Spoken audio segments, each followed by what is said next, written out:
The world's terrorists are the United States. Look what we did to Iraq. Look what we did to Libya. Libya, the most successful country in all of Africa. The guy created the eighth wonder of the world with the way how he delivered water and turned deserts into farmland. And everybody had a house and everybody had education and healthcare. And we turned it into a failed state run by terrorists with open slave markets. Who did that? Barack Obama and Hillary Clinton did that. And they'll never have to pay a price for that. Barack Obama, the most he'll do is go, nope, that was a mistake. Why did they get rid of Gaddafi? Because he was going to start a currency of Africa that was going to compete with the U.S. dollar and the euro. And they can't have that because the way the United States controls the world is because the United States dollar is the reserve currency of the world. So that's why they can put sanctions on all these countries. And so what they're doing, which they shouldn't do, they're weaponizing the U.S. dollar. And so like when countries want to trade with each other, they have to go take their currency, change it into U.S. dollars so they can trade. And a lot of it was based on the petrodollar, which, by the way, Saudi Arabia just quit. They didn't renew it. So, and all of a sudden, CBS News is starting to do news stories about how Saudi Arabia was involved in 9/11. All of a sudden, 24 years later, all of a sudden, oh, you know what? Turns out there was something happened with it. You mean 2 weeks after they decided to not renew the fucking petrodollar? Now CBS News is allowed to talk about that and investigate it, which when I talked about it, got demonetized. So that's why, because Gaddafi was doing that. He was going to set up a currency for all of Africa, and it was going to be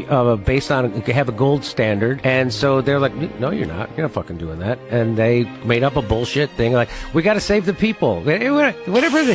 The United, they don't give a fuck about the people in America. They got veterans and everybody else living under every goddamn bridge in this country. You think if they gave a shit about those people, don't you think they'd start helping the people right outside the front door instead of, no, I got to go help people in Libya and we got to help people. It's about helping people in Ukraine and it's about helping people in Taiwan and it's about no, this is all about an upward transfer of money. This is about balkanizing countries and turning it over to BlackRock and Vanguard. That's what